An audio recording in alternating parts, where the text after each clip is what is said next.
Ao vivo. Good afternoon, everybody. I'm Sergio Amaral, former Brazilian ambassador in Washington, and I'm in the board of CEBRI, and I coordinate with some friends like Henrique Jasinski, Fernanda, the group on the United States.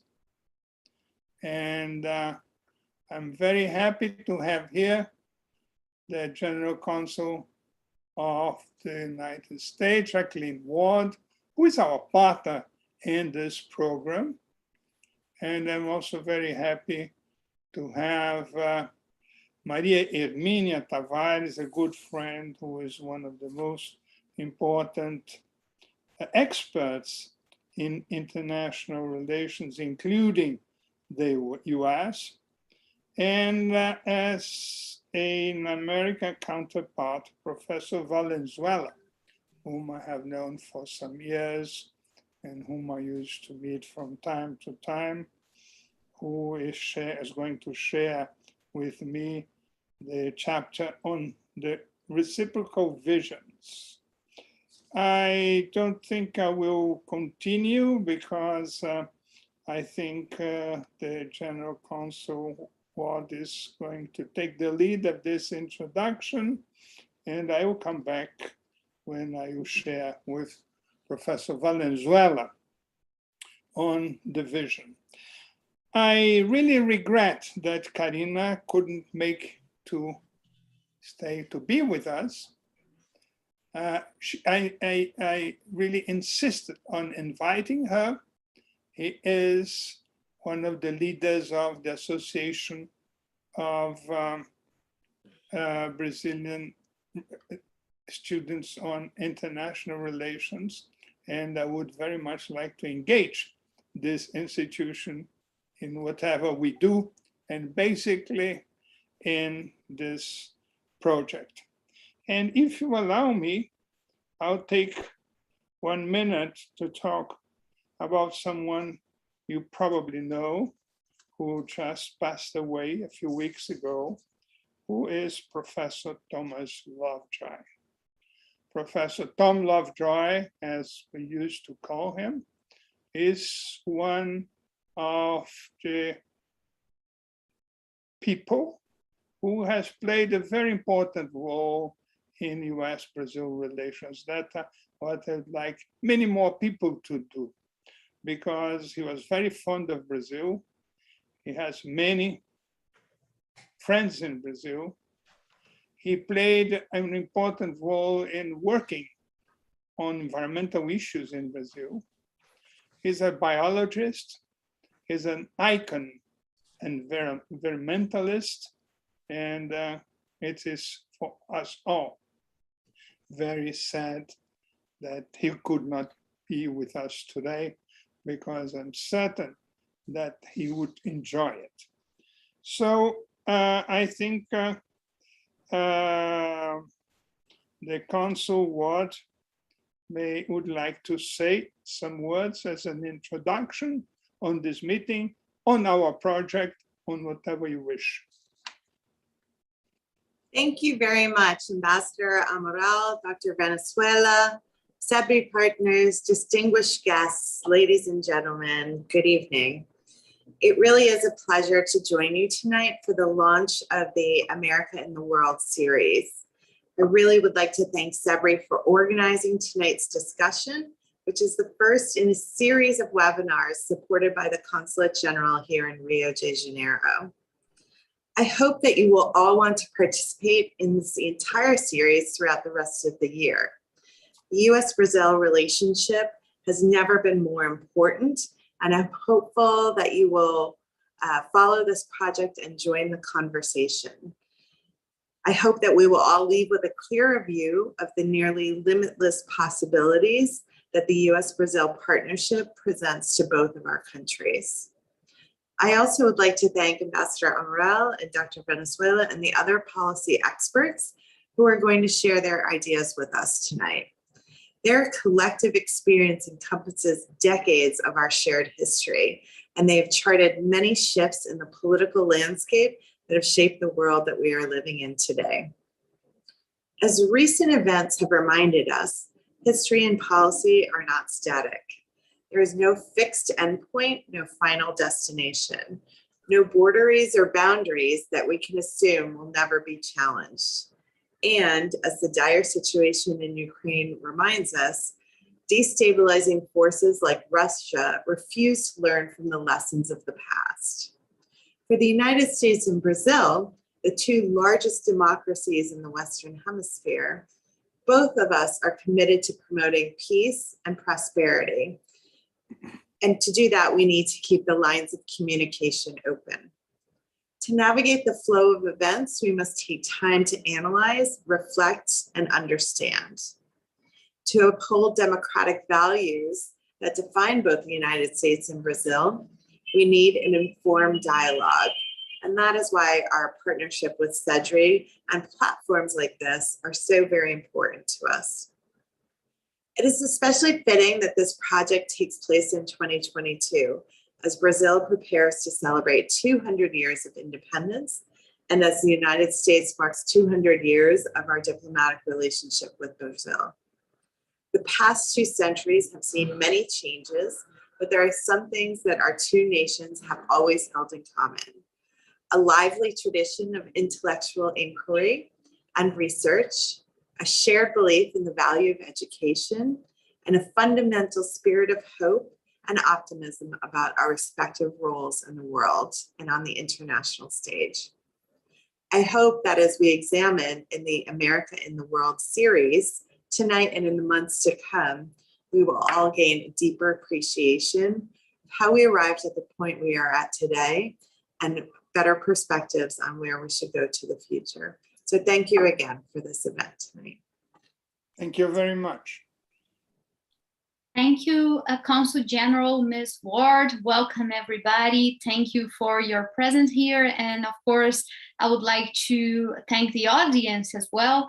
I am Professor Fernanda Manhota. I'm the Senior Fellow at the group of the United States at CEBRI. And now I would like just to make sure that everybody is on board in terms of the dynamic of this event. So now we have the presentations of first Ambassador Sergio Amaral, who will give the Brazilian perspective on the US-Brazil relations. Then we'll have Arturo Valenzuela sharing his views, and we'll have in the following moment a comment by Professor Maria Hermínia and questions from the other guests here. So I would like to give the floor to Ambassador Amaral. I would like to remember that Ambassador Amaral is a trustee at CEBRI. He was ambassador in London, Paris, Washington, DC very recently.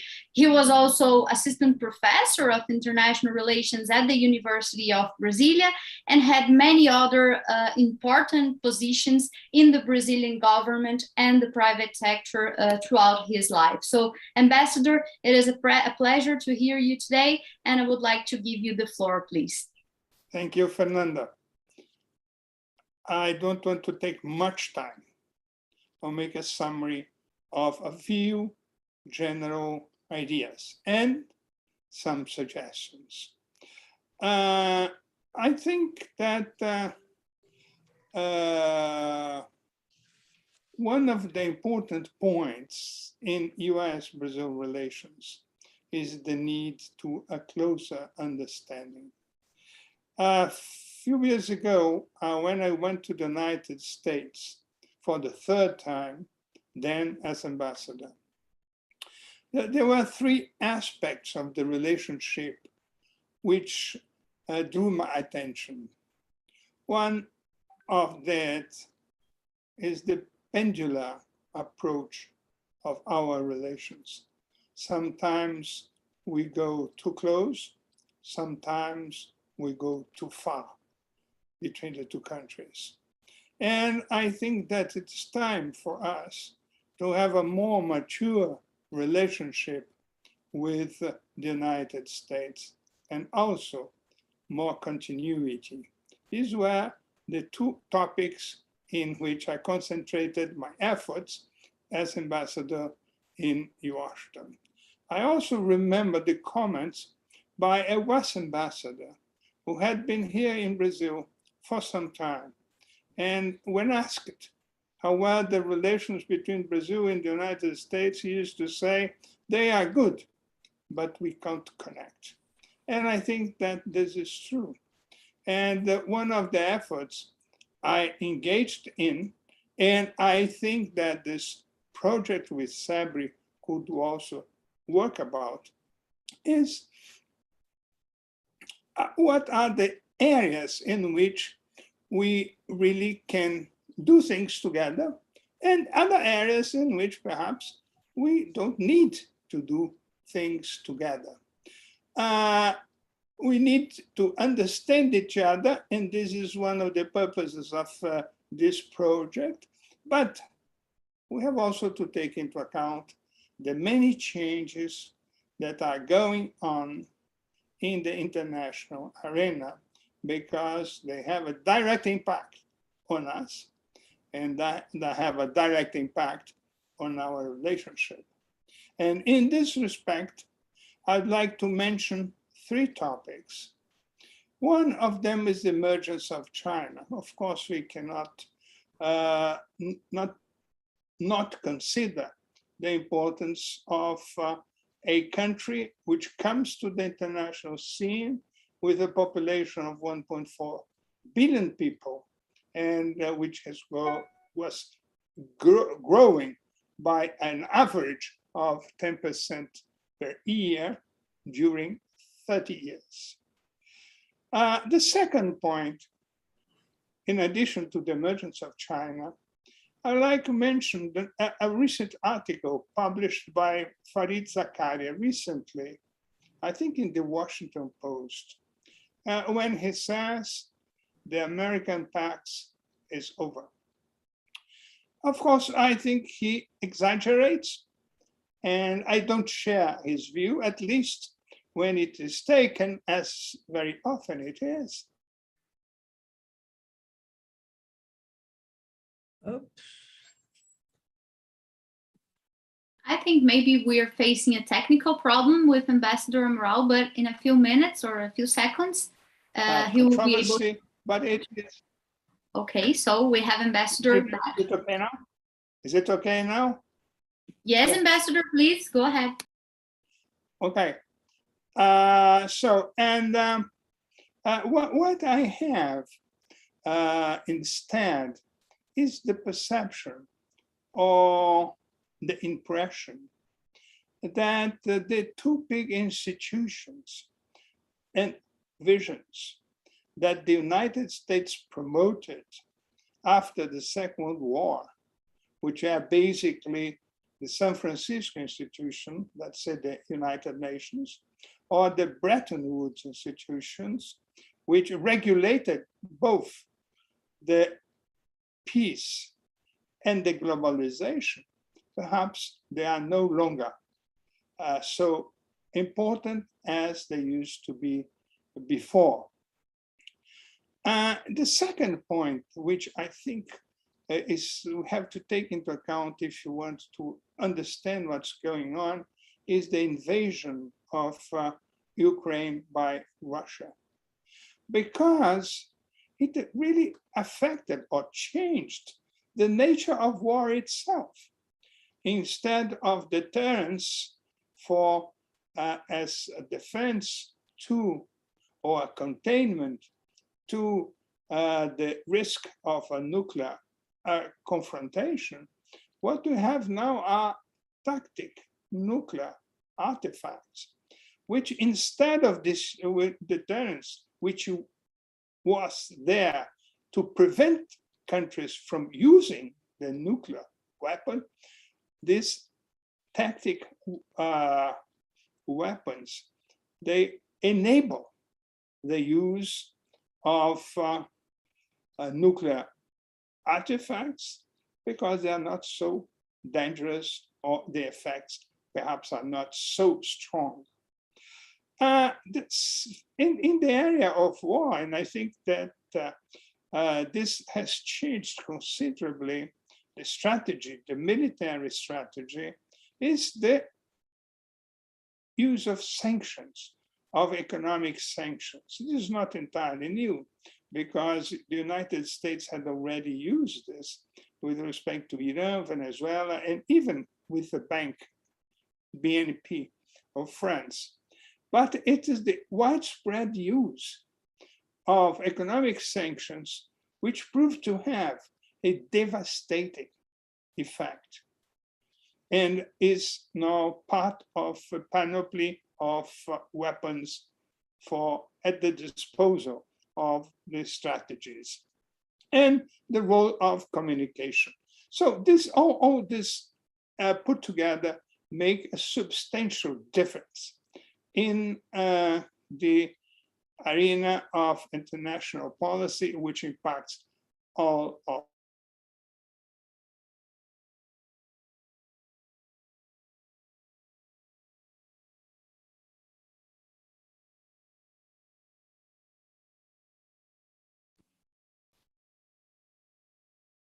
I think the connection is a little bit unstable, Ambassador. To the second part, to work together and to someone's talking from this opportunity. Brazil, first point I'd like to emphasize is the environment. Brazil and American people share a common concern and a common engagement. This is the environment. Brazilian people, not necessarily the government, were very active at the COP26. NGOs are very active in Brazil. The private sector mobilized in favor of the environment, and there are many possibilities for partnerships between private companies in the area of green technologies. The second point I'd like to emphasize as one of the subjects of a new agenda is democracy with inclusion. Democracy is also an area which is a priority for the United States. It's the priority to the Brazilian people. And if it were not for the engagement of Brazilian people with democracy, we would not have the strengthening of the Brazilian institutions when threatened. And it's enough to say the role played by the judiciary in this respect. The Brazilian diaspora may be a very positive surprise, because there are many Brazilian students in the United States. They are very active. They are available for working together with the government, with the private companies, and they have many very good ideas. And finally, there are many others, but I've just pinpointed some of them. I think it's time to change the agenda. It's time to change the agenda in the sense that perhaps we might abandon some nagging trade complaints. Trade between the United States and Brazil goes on quite well. And also to have a different approach. I would say once I participated in a meeting in Washington, and the Colombian ambassador said, we have to abandon the Latin lover syndrome and keep saying to the United States, oh, you forgot us. Oh, you don't pay attention to us any longer. I have been always been your friend, and you don't pay attention to us. I think this doesn't make sense, because what is required is a joint effort on the two sides. Last word, I would say, is the Summit of the Americas. Perhaps it may be an opportunity to raise some of the issues I mentioned here, and which are issues that are part of the agenda of this project that we are just starting. Nobody has talked about the Summit of the Americas anywhere. I didn't hear anything here. I didn't hear anything in the United States. And I think that it may be a time for exactly to discuss a new agenda and face some new realities. They are there, you cannot change them. One of them is China. I have nothing against China. On the contrary, as the chairman of the China-Brazil Business Council. But the fact is China in recent years, it represented 38% of trade of Latin America. And it's very big participation. And also in the area of investments. And we have to discuss how we would like to face and how we would like to engage with China, which are the rules of the game. The second point, which I think is of much concern, is the authoritarian populist governments. There are new changes, new governments in Latin America. Some people say about a pink wave. I don't know if it's pink or not, but some very often it's populist.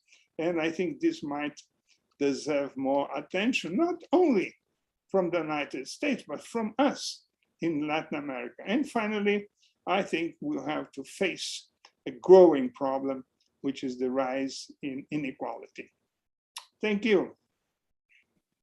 Thank you, Ambassador Amaral. Now I would like to give the floor to our special guest, Professor Arturo Valenzuela, who is a Professor Emeritus of Government and International Affairs at Georgetown University, also served as Assistant Secretary of State for Western Hemisphere Affairs in the Barack Obama's administration, served at the White House as Special Assistant to the President and Senior Director for Western Hemisphere Affairs at the National Security Council during Bill Clinton's administration, and many other important roles. So Professor Valenzuela, welcome. Thank you very much for your time, for being here today. And I would like to hear your thoughts and comments on the US-Brazil relations now that we have just heard Ambassador Amaral, please. Well, thank you very, very much. I want to thank CEBRI. Obviously, I want to thank the Consul General. I had many visits with the Consul General when I was Assistant Secretary of State and traveled often to Sao Paulo, and I understand so much the importance of the Consul General in Sao Paulo. And so it's a pleasure to join you in this conversation, and also with so many friends, going way back. So I appreciate this opportunity. If I might just simply start by saying that I don't speak for the U.S. government, even though I was in the position of some importance in the three administrations. In the first Clinton administration, I was Deputy Assistant Secretary of State in charge of the relationship with Mexico when the whole NAFTA issue was cooked. And that was the time when we also came up with the first Summit of the Americas. And in fact, the summit now in Los Angeles will be the second time only since the 1994 Summit of the United States, which was held in the United States. So maybe we'll get around to talking Ambassador Amaral about the summit as well. Let me just start out by saying I had an experience that was kind of interesting after I left the administration. I retired from Georgetown, but then I was asked to join a law firm in town, Covington and Burling. It's a very important international law firm with extraordinary reach. And I was wondering when I first went over to the law firm, why so many rooms carried the name of Dean Acheson. Well, Dean Acheson began his career as a young, lawyer at Covington and Burling a long, long time ago. In fact, he played a very important role in the development of international law with a conflict with the government of Norway, for example, where the United States wasn't paying for weapons that the Norwegians, delivering weapons that the Norwegians had purchased. But this is a long time ago. But I want to maybe take a little bit of an exception with Ambassador Amaral and the saying that, it's true. that the institutions that came up during Dean Achenson's period, need to evolve over time. But let me just simply say this, since our discussion today is American foreign policy and U.S.-Brazilian relations, I'm going to take the liberty of talking about American foreign policy first, and then U.S.-Brazilian relations.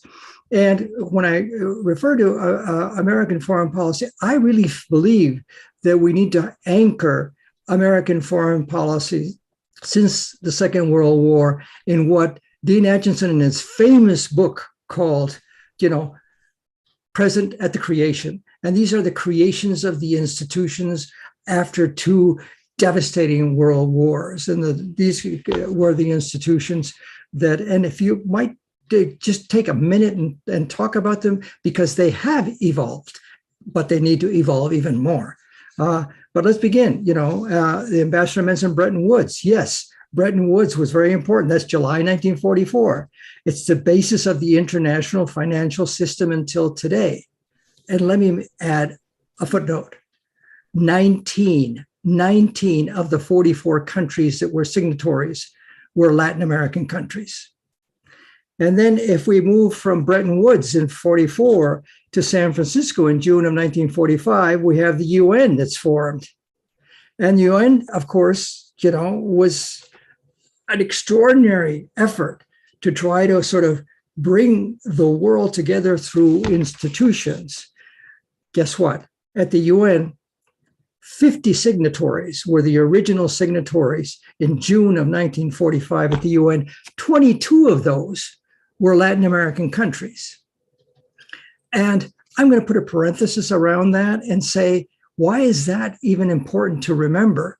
It's important to remember because in some ways, the Latin American countries are the oldest sovereign states in the world that are also nation states.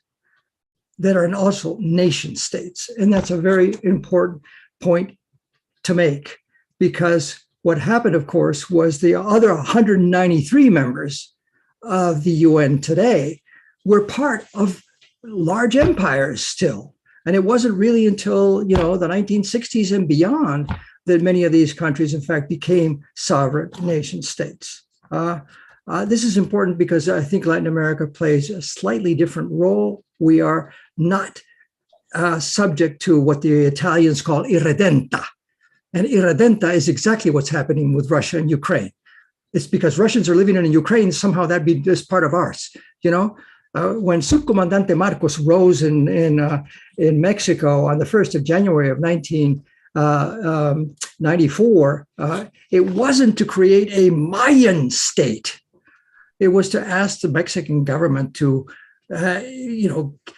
pay attention to some of those communities in the south of Mexico.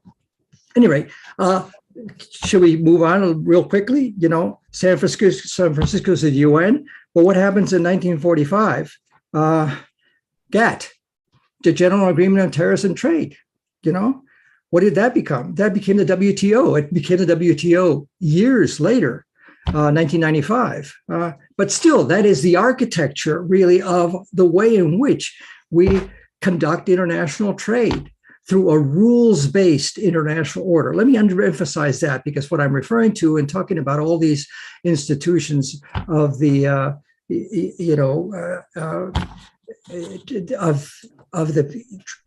era, the Truman era, we're talking about institutions that seek to create a rules-based order. And I think that's the fundamental sort of core of what U.S. foreign policy still is today.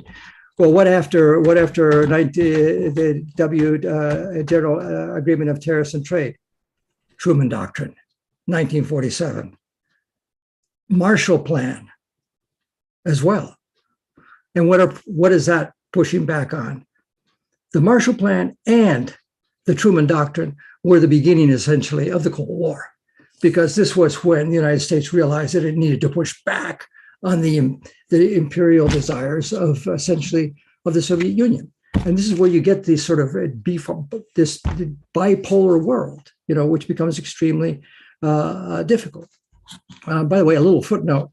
I didn't mention the creation of the World Health Organization, which was in 1948, and Brazil, working with, I guess, some people in China, played an important role in developing the World Health Organization. So it's something that we need today very much. Well, look, with the end of the Cold War, with the end of the Second World War, we didn't, of course, go into a world that would be peaceful. We went into the Cold War. And in the Cold War, the United States was forced in many ways in this rivalry with the Soviet Union to play a role that perhaps many people still today, I think, might have been a little bit exaggerated. And that was to try to essentially support all those efforts within the hemisphere to push back on anything, even if it's elections of democratically elected leaders, by making sure that this wouldn't happen. And, the Brazilian coup d'etat of 1964 becomes one of the sort of beginnings of all of this process.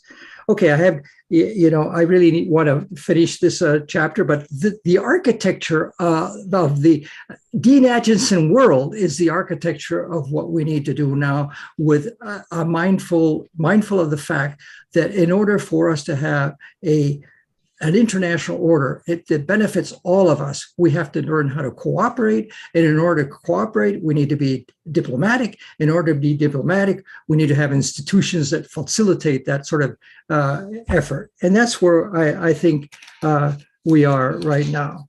When I moved into the administration, it was a serendipitous thing. I tell my students who often wonder, I want to be a professor, but how do I become a policymaker? And my answer is always, it's serendipitous. It's to be at the right place at the right time, or the wrong time, depending on your view. I had no intention of going into the U.S. government, but one thing led to another, and I wound up in charge of the one country that I wasn't really familiar with that much in Latin America, which was Mexico. And it was one of the best experiences that I've had. So, and this was a time when the United States was pivoting away from the Cold War.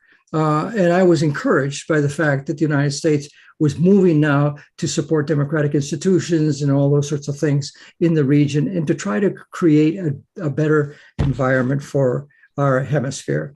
I'm a proud member of the American Academy of Diplomacy. And let me just simply say how much I appreciated and how valuable I found my professional colleagues, the career people that I worked with throughout.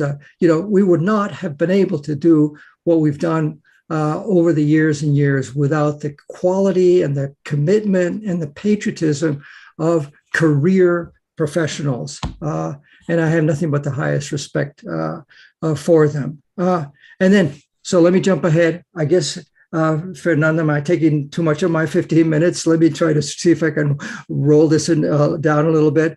Let's jump in ahead. Well, this is one of the reasons why we're facing a real crisis today in the U.S. foreign policy, is that the previous administration could care less about these institutions that were created. In fact, minimize these institutions, in fact, wanted to destroy or abandon these institutions because of a mistaken guiding principle of outmoded nationalism, very much like in the same way that Putin is now. I hate to make the comparison, but it's perhaps an apt one, because we're thinking about, an outmoded sense of nationalism, which means forget international institutions, forget NATO, forget maybe even the rule of law, and this is the kind of thing. And I thought that one of the worst things that happened was what came to be known and taught and discussed rather extensively and openly by people of the Trump administration, which was the fault of all of this is the deep state. And what is the deep state? It's all the career people, and they're obviously plotting against us. That's not true. Of course not. It was thanks to the deep state, thanks to that deep state, that we were able to actually in the United States to have an election that was actually finally certified as a true election, even though many people are still denying that. And look, there's not enough time to go beyond this point, but obviously the United States at this particular point is not in a privileged position to preach to others in the world about the quality of the democracy, since it's gone through this sort of thing and today faces some of the same sorts of polarizations that we find in other places in the world. Now, let me quickly move to U.S.-Brazilian relations. That's the second part of the discussion, and I will be much shorter on this and happy to answer your questions. But the U.S. and Brazil have had for a long period of time a strong partnership. It's obvious that Brazil and the U.S. are the two largest countries of the Western Hemisphere. The U.S. is committed to boosting trade, investment, job creation, and working together on environmental issues and so on and so forth. Those are the kinds of things that really should animate the two largest democracies in the hemisphere, and we must continue to deepen our partnership and our relationship as we move forward. I think that the Brazilians, to be honest, made some serious mistakes in judging what was going on in Ukraine and Russia. I can say that, the democratic nations now really do have a responsibility to push back, to condemn what happened. This is not an issue about abstaining because you're not sure that, in fact, there is a humanitarian crisis. There is a humanitarian crisis. And this is also not the time to, it's true that sanctions sometimes may not be the most, the best way to proceed on certain sorts of things, but sanctions may be better, in fact, than outright war, particularly if there's a danger of a nuclear war. So sanctions are a weapon or a tool that you can use because you really want to try to see if you can, in fact, avoid.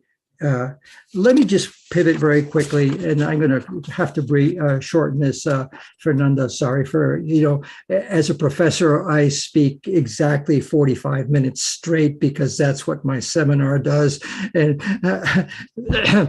Mani Armenia will understand what I'm saying. You leave the questions for the end, but look, what are some of the other areas where we really need to cooperate together? On trade, there's just simply no question that we have a tremendous amount of work to do together. Economic relations between Brazil and the United States are robust. They're mutually beneficial. The United States is the main destination of Brazilian exports of value-added manufactured goods, which results in more opportunities for Brazilians and Americans. The United States is the largest foreign investor in Brazil, and our investment is growing. It's $125 billion in investments. And the United States continues to work to strengthen the U.S.-Brazilian relationship on these issues. Ambassador Amaral mentioned China. Yes, China is very interested in your raw materials. It's much less interested in fact, your being able to sell to China, finished products. And that's one of their leitmotifs. And we could talk a little bit about China later on. As Assistant Secretary of State, I made several trips to China in the first Obama administration and a couple of trips. And I tried my best to, see how we could work together. I found something very interesting. The foreign ministry was very, very keen on trying to have a good relationship with the United States. But it was MOFCOM, it was a ministry of that managed all the state enterprises. It was not very interested in having conversations with the United States, and I canceled some of those meetings because I knew they weren't going to go for. And then let me just end OECD. I think it's important that Brazil enter the OECD. It's good that the U.S. is supporting the OECD accession on the part of Brazil, I guess I skipped on one point: climate change.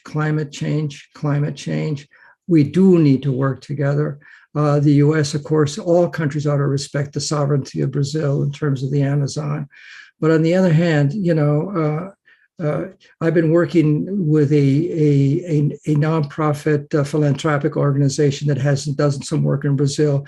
What the indigenous communities have done over the centuries, decades, is to help preserve one of the great miracles of our planet. They deserve respect. They deserve respect. They deserve not to be driven out. And I think that that's something good. Frankly, I welcome the declaration of a candidate in Brazil yesterday, I believe, or the day before yesterday, where he recognized, the importance of these indigenous rights and the importance of preserving some of these sorts of things. So work together on climate change is one of the great challenges of our time, without a doubt. So I'll leave it there, Fernanda. I went over my 15 minutes. Apologies, but at least I didn't get to for the 45 minutes. And so I can, Maria Armenia and others can jump in. Thank you very much. No worries, Professor. Thank you very much. This is just the beginning. So we have this moment for the initial comments. So we stimulate then the debate. So you're going back later to develop a little bit more on your issues. And of course, now I would like to invite Professor Maria Hermínia Tavares to jump in. She will be responsible for commenting both of the presentations. Professor Maria Hermínia is a senior researcher at CEBRI, a retired full professor at the Department of Political Science at the University of Sao Paulo, and also at the Institute of International Relations at USP as well. As Ambassador just said, she is one of the most important voices in the area in Brazil for me. Of course, who now I'm trying to develop as a young researcher. It is a huge pleasure to give the floor to Professor Maria Hermínia. So, Professor, welcome. I think your microphone is closed. Good afternoon. It's my pleasure to be here and to share this section with Consul General Ward, with Deborah, with the friends of CEBRI, and especially with Sergio and Arturo, old friends of mine. I will organize my comments like this. If we are fortunate and virtuous, in the next year, we will be facing an overwhelming task that will be a task of reconstruction. Now we live in a kind of dark parenthesis in our history, and much will need to be done in order to set things again in the right path. I think that there will be a reconstruction of the economy, will be a reconstruction of our social ties that have been shattered by polarization on one hand, and the other hand by poverty, by the increase of poverty. There will be a task of reconstruction of our state capacities, corroded in the last three years, and especially a reconstruction of Brazil's international respect and Brazil's international role in the world. And we will need a lot of cooperation between our countries. I think that Ambassador Sergio Amaral said this is a cooperation between all grown-up countries, mature countries that know their interests, that can find convergence and left aside points of divergence. And so I think that if Brazil will be successful in reconstruction internally, domestically, and in international terms, this cannot be other than Brazil playing an important role in the environment issue. Brazil has the assets to do that, but needs a lot of cooperation because the problem is not only of protecting our environment and protecting our rainforest, which is very important in protecting the people that live there, but it is also a task of entering in the path of the green economy. And I think this is a point of convergence between Brazil and the United States, since this is also an American agenda. We will need a lot of work together, of cooperation, in order to make Brazil an important green economy, which we can be, and an important green power in the international international arena. I think the Brazil Institute of the Wilson Center in Washington has issued a beautiful paper on the areas of where our two countries can cooperate in the issues of the environment. And I think that we can depart further, we can begin with this, and there is a lot of things that we can really do together. And I think that we will not be able to do it without international cooperation, especially without cooperation with the United States. I think this is the main point I would like to make here, dealing with the two presentations. I would like also to add something about liberal order, international liberal order, where I tend to agree with Arturo. Of course, the international liberal order, that is a creation of the United States, needs change, needs reform, but is the only order that's there. Otherwise, what we will have is power, of nude power, naked power, and what we should do is try to see how we can evolve, how we can reform the institutions that have been created after the Second World War. And for this, I think that our American friends must understand that Brazil wants to play a role in this process.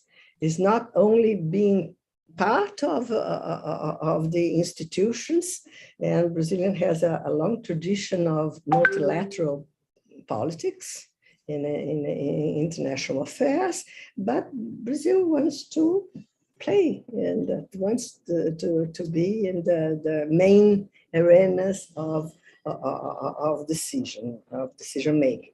And this, of course, has to do with reform of the Security Council in United Nations, a place in the places where decisions are being taken in OECD and all that. So I think that yes, there is a problem with the international liberal order. Yes, it must change a little bit, but it's the only order we have against the barbarians who are in our doors. So I would like to stress these 2 points. There are lots of things. There are lots of common interests. There are lots of issues where we can cooperate. I think the main issue is around environment, green economy, protection of the rainforest, security. Today, the Amazon region has a huge problem of security because the destruction of the forest, the threats to the indigenous people come from crime, comes from organized crime. So I think there's a lot of themes and issues where around which we can build ideas about cooperation. And I think these initiatives like this, coming from CEBRI and other institutions, are very invaluable. They are very important to support and to help us to find a broader path of fruitful cooperation between our two countries. Now I will leave here so we will have time for questions, time for both Sergio and Arturo talk a little bit more about their ideas. Thank you. Thank you, Professor Maria Hermínia. Now, as Professor just mentioned, we're going to the Q&A session. And I would like to invite our special guest today to start the questions, the Q&A session. First of all, I would like to welcome Ms. Débora Vieitas, who is the CEO at EMCHAM Brazil, the Chamber of Commerce. Débora is a good friend of ours here at CEBRI, and it is a pleasure to have her again in the session. So Débora, please feel comfortable to make any comment and to address your questions to one or to both of our speakers, Ambassador Amaral and Arturo, please. Thank you, Fernanda. It's a pleasure to be here today. And I would address my first question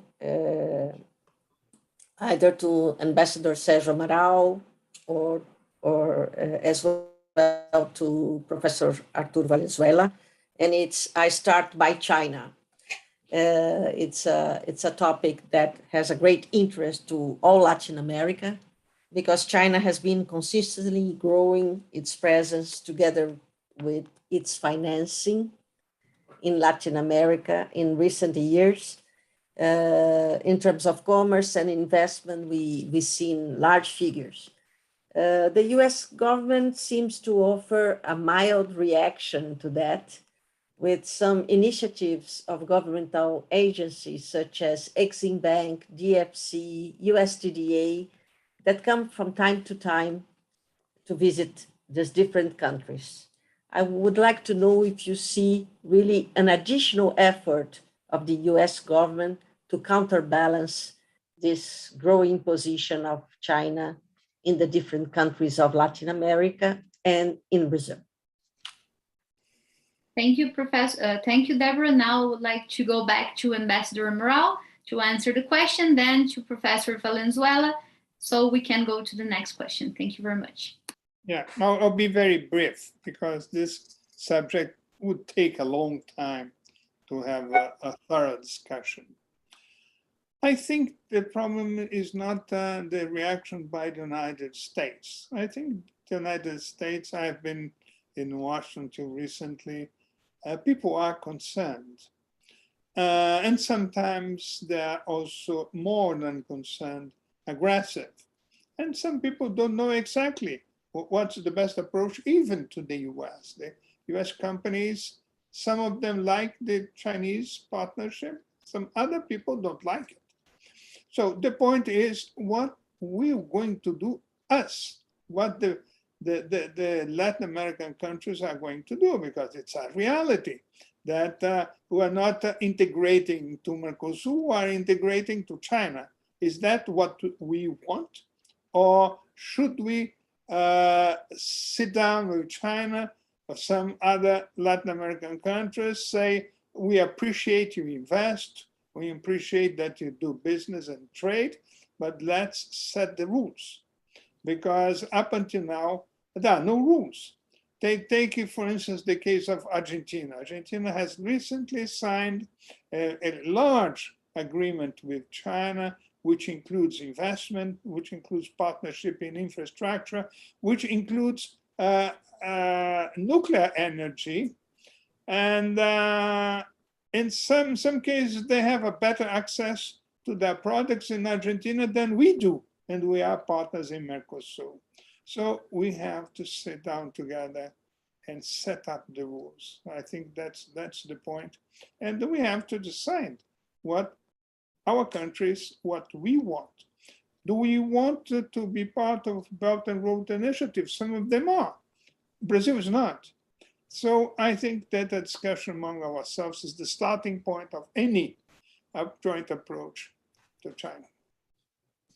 Thank you, Ambassador. Now I give the floor to Professor Valenzuela. And I just would like to say, Professor, that we met initially because I asked you almost the same question that Deborah is asking now.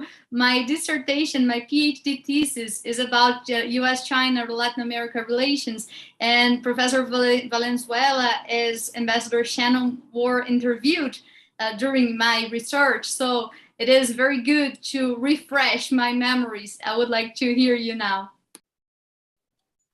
Well, thank you very much, Fernanda. And I do remember that. And I thought you wrote a beautiful thesis, excellent thesis. So I congratulate you too on your success with that, and wish you the best.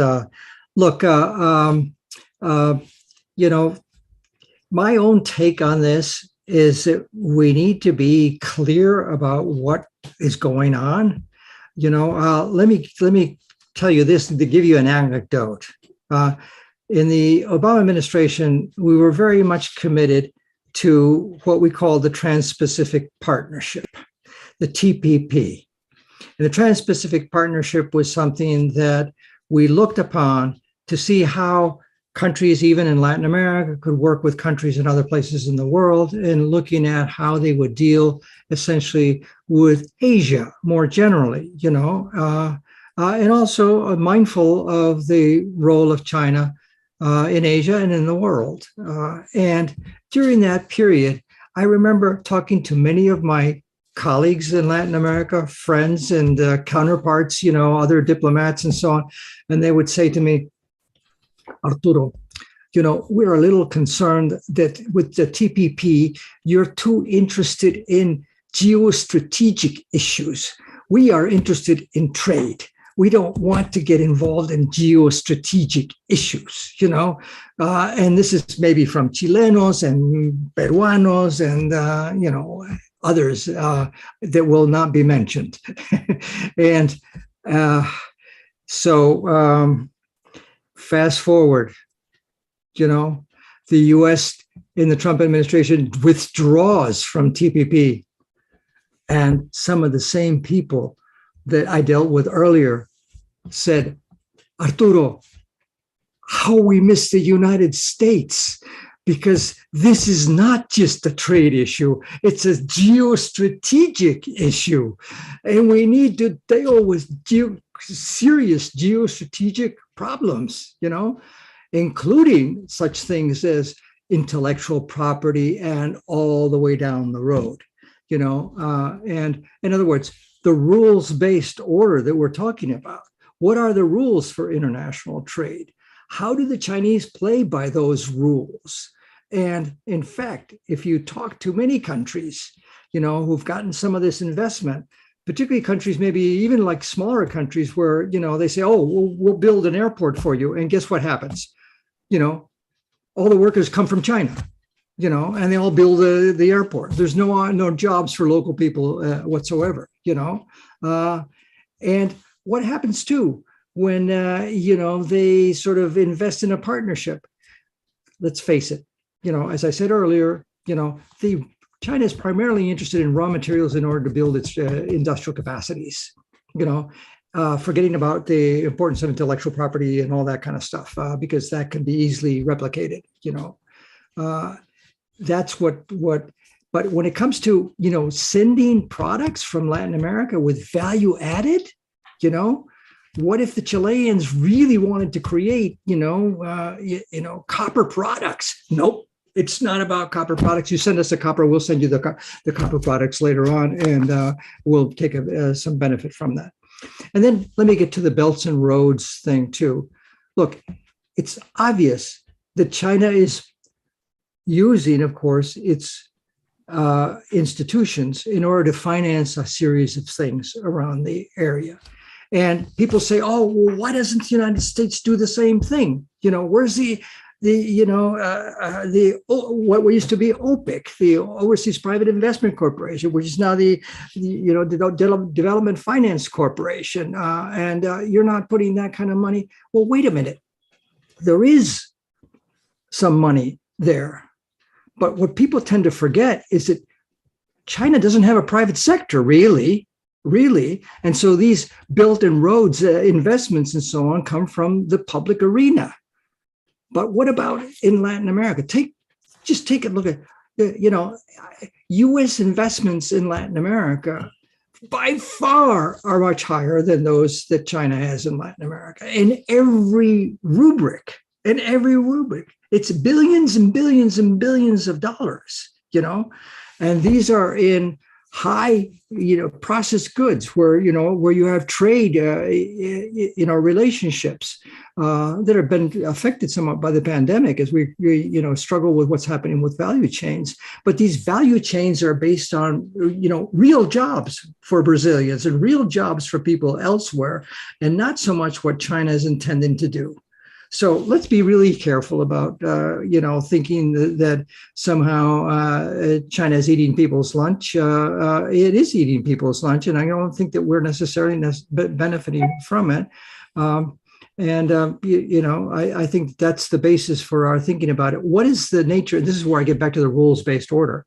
What are the rules of the game? What are the rules for trade? What are the rules for intellectual property? What are the rules for equitable treatment and this sort of thing? And that's something that we need to be wary of, and we need to guard. And then I did mention, I think, Fernanda, in my opening remarks, that when I went to China, I was really struck by the fact that some people in the foreign ministry were much more aware of the fact that maybe they needed to work with the United States to try to address some of the issues of the reputation that China had, the bad reputation that China had in some countries. And it was not that, it was MOFCOM, and it was the others that didn't want to hear about this whatsoever. These are large state corporations, and that's a very different world from, the U.S. economy, which is basically, anchored on a private sector that is the source of most innovation in the world. So I'll leave it at that because I've taken maybe too long in China. But the China thing is, beware of the fact, we do have geostrategic interests related to China, and we should pay attention to them together. Thank you, Professor. Now I would like to invite our friend Henrique Rezinski, who is, of course, trustee at CEBRI and one of the leaders within Ambassador Amaral at the United States program here at CEBRI. So please, Henrique, welcome.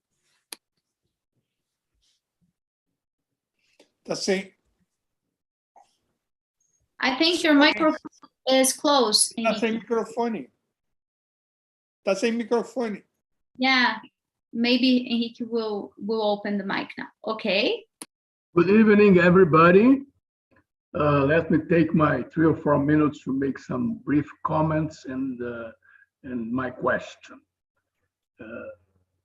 It's very good to be with all of you, Consul General Ward, Arturo, Sergio, Professor Maria Herminia, my friend Deborah. It's a great honor to be here in a ceremony of such an important project for us at CEBRI. I would say that an important part of my life was dedicated to work for strengthening of the relations between Brazil and the US.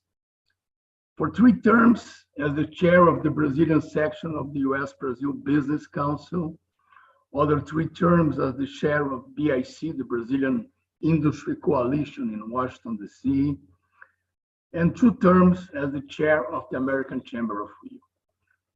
In all these capacities, the goal was always to deepen our relations. And as Ambassador Amaral said, the Brazil-US relations were always, sometimes a little more, sometimes a little less, but they were always defined as very good. And still, they are very good. But the question is it enough to have only good relations between our countries, or we should aspire something more than just good relations? My simple answer is obviously no, we should definitely wish much more. But the interesting thing is that despite having built in all these years many high-level diplomatic channels in the political arena, in energy and defense and others, my view is that they are largely underutilized. Yes, we have, as Professor Arturo said, yes, we have very good commercial relations. But for example, we have no concrete actions to act together vis-a-vis third countries in goods that could become hemispheric commodities, such ethanol, oil and gas, and many others. Not even talking about opening conversations about a free trade agreement. We should be much more coordinated, as was said extensively here, in geopolitical issues in the world, knowing that we will not agree in many issues, but we should work more closely on what we agree and definitely try to narrow the gaps on our disagreements. We could cooperate much more in hemispheric defense and aerospace. Embraer, where I worked for so many years, is a very good example of what can be achieved if we go deep into that relationship. Our scientific cooperation is way below the level we should reach. These are just a few examples of how far we are from our potential capabilities. This project is a very good opportunity to propose concrete actions for deepening our relations. And I hope we will be able to give an important contribution in that direction. But my question to Professor Valenzuela is, how can we engage in the so-called delicate issues, such as defense, aeronautics, and in the complex area of science and technology in the frontier area? And I understand that these areas, these so-called delicate areas, are really what shapes what is called a deep relationship. Thank you, Henrique. I'll go back to Professor Valenzuela. And if I can, using my power as moderator, I would like to hear Ambassador Amaral as well on this question, because I know his very interest in the defense and these issues. He worked a lot in the embassy during his years. So please, first, Professor Valenzuela, then Ambassador Amaral. Well, thank you very much. You know, it's a pleasure as always to deal with Enrique, because we had a very fruitful relationship over the years in various different areas, including some of the ones that he mentions. In fact, the reason why I turned off my camera is because I thought, well, wait a minute. I think I have a little gift that he may have given me some time ago, and here we go. It's an Embraer 190. Thank you very much. I still keep it in my office, you see, and it flies very well, and it's extremely, forget Boeing. Let's do Embraer 190s and so on and so forth. That's a good example of where, in fact, we could improve on things, particularly given the difficulties that the U.S. has had in this whole area.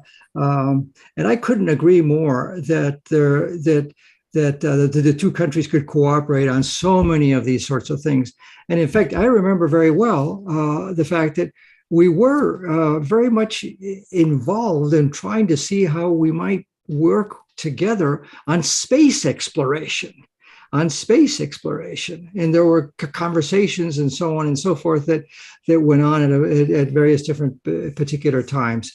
So I agree that this is extremely important. It's the way to proceed. It's the way to proceed. It's in our interest. I referred to the fact that the commerce between the United States and Brazil is in some ways more attractive to Brazil than well, China does buy raw materials. Yes, let's face it. And and I didn't, by the way, when I was in China and I was asked this question, did you, or when I'm in countries in Latin America, would they say, well, do you object to our, exporting our raw materials? No. If you export your raw materials to China and they pay for them, then you can buy really nice laptops and things like that in the United States, and the laptops, the chips may be made in China, but they're made with US technology, and we can maybe set up some technology in Brazil to do that sort of thing as well. So I agree with you completely that this is, if we're going to talk about value chains and we're going to talk about, different sectors that maybe we haven't explored as much as we should before, this is a natural, and I think that there's an enormous future. There are all kinds of reasons, including reasons of proximity. We're not that far away, when I've had to fly to New Delhi or even to Shanghai and so on and so forth, frankly, I much prefer to grab a flight to Sao Paulo and say hello to all your folks. And maybe the next time we could do this meeting, not virtually, but in person. So I appreciate that. So I really do agree with it. And to one of your other points, yes, one of the big holes was never coming up with a free trade agreement, because that really was something. It was something that was originally planned. There were reasons why Brazil wasn't interested in doing this sort of thing. They were more political reasons than there were actually strong economic reasons, for doing that. It was one of those sorts of issues that has to do with, it's Mercosur, this is our backyard, and so on and so forth in other administrations. So let's face that as an issue as well. So, we've had our really significant political differences in the United States right now, and you've had your significant political differences as well. And maybe at some point I'm going to put my academic hat on, maybe make some comments about, what's going on in the politics of our countries, because we need to address that as well. This is not just about looking at how we can address international institutions or how we can address trade or how we can address, intellectual property or whatever, or so on and so forth. But we need to know how we're going to govern ourselves too. And so I think that right there, we do have a challenge moving ahead. And this country, is not exempt at all from that. The degrees of polarization that you see in the United States now that are so destructive, are things that are simply not tolerable in a democracy. We can't ignore the fact that people have a right to vote. As Lincoln said, it's government of the people, by the people, and for the people. One thing I would add, by the way, to the list of very good comments that Maria Armenia made was we need to really pay attention to the issues of inequality. Inequality, the fact of the matter is it's not true. And this was one of the myths that came out of, for example, the Chilean experience. That somehow it was the social democrats. It's like the PSDB in Brazil, that everybody, all the international press refers to it as center right, and I used to think about it as center left.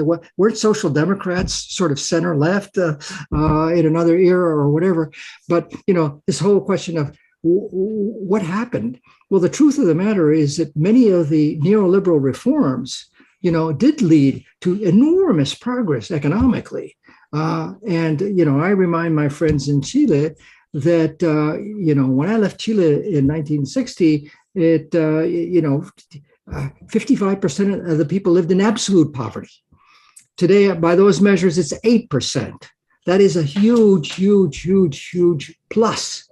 However, it is the emerging middle classes in all of our countries that are finding that the situation is extremely difficult because of their vulnerability. they're either not given the right access to education. You buy that little taxi, but you don't have enough money for insurance, and somebody hits you, and you're finished.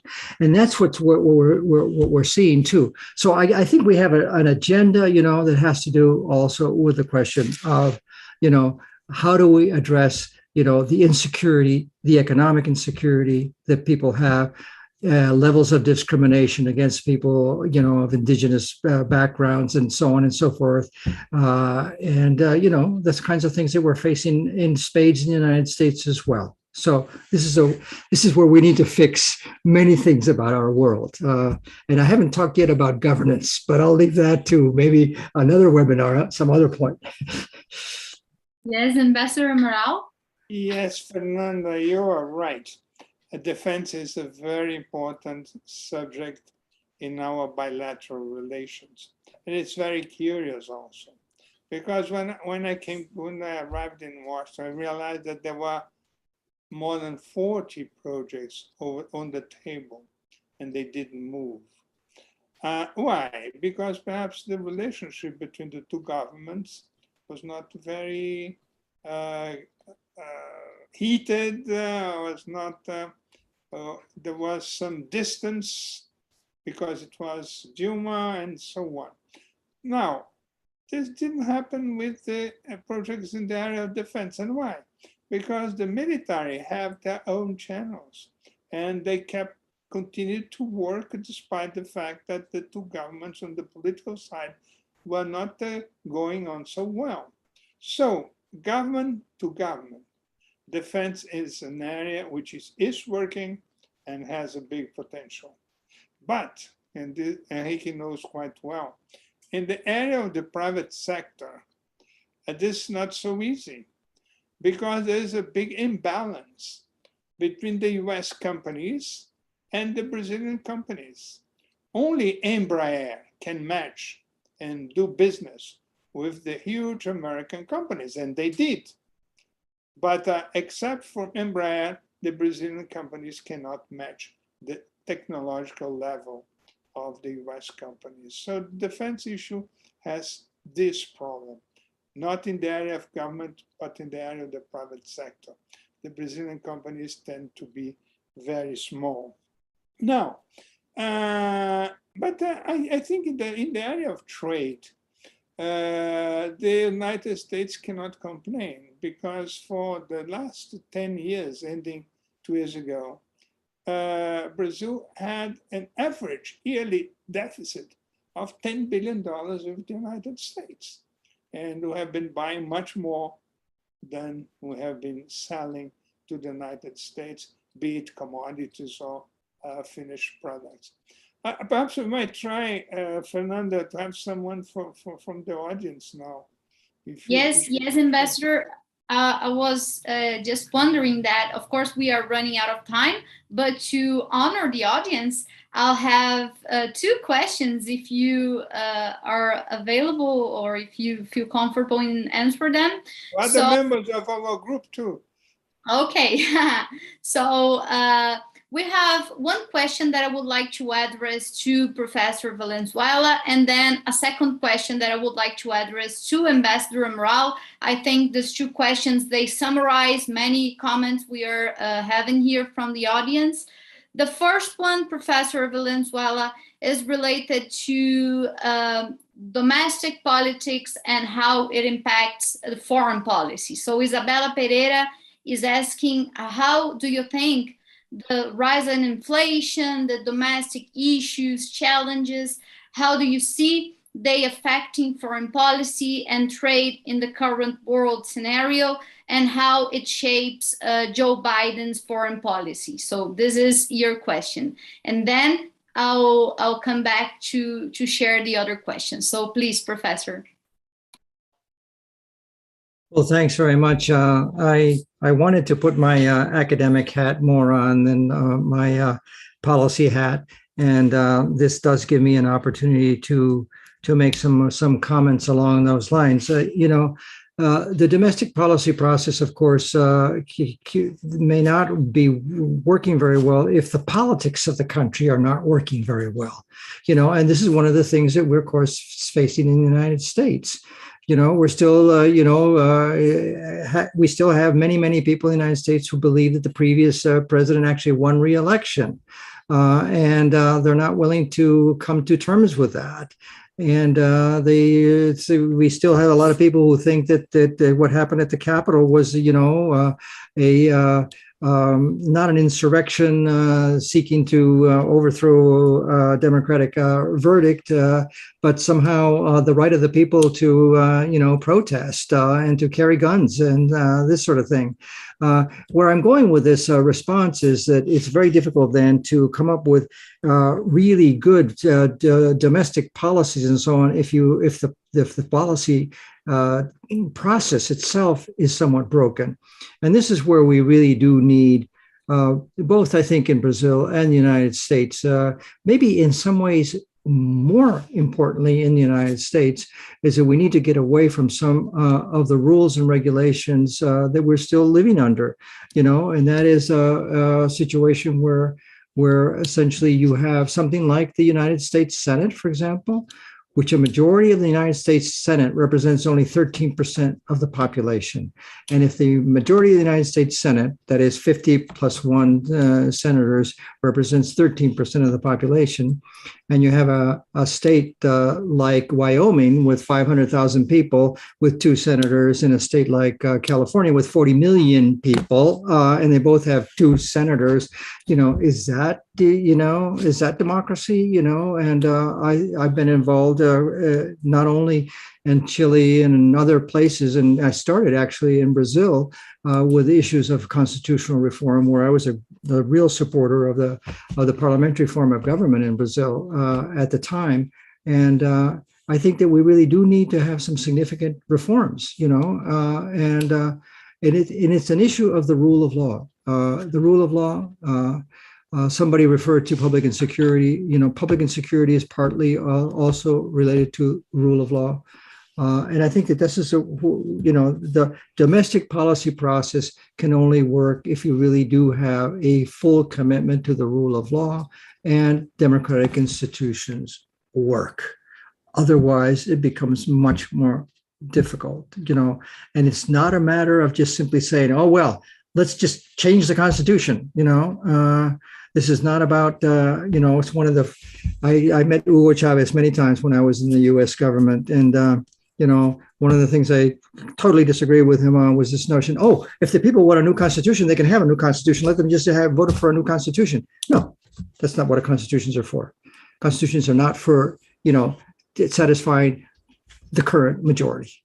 Constitutions are to protect the fundamental rights of the society for years and years to come. I'll stop it there with that comment, but it's worth thinking about it more carefully. We do need to work on our governance issues, period.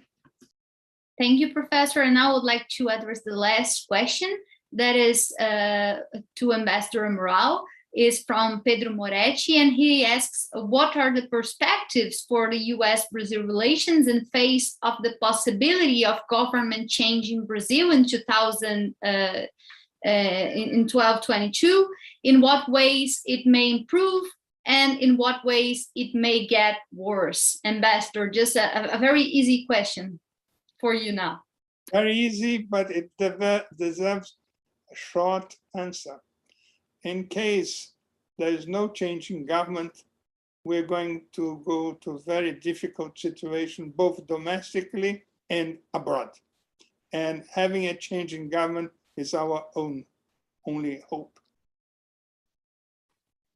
Amazing. So I would like to say to the people in the audience that we have received all the other questions regarding Ukraine, regarding multilateral issues, institutions, and all these subjects, they will be discussed in this project in the next step. So today we have just a sample. This is just the kickoff of our project, but in the next steps, we'll have another panels, another webinars, meetings, and of course, materials that will be published as well. So we invite everybody to come back to the next events to follow CEBRI and the Consulate General in Rio, because we're going to share all the other phases of these activities.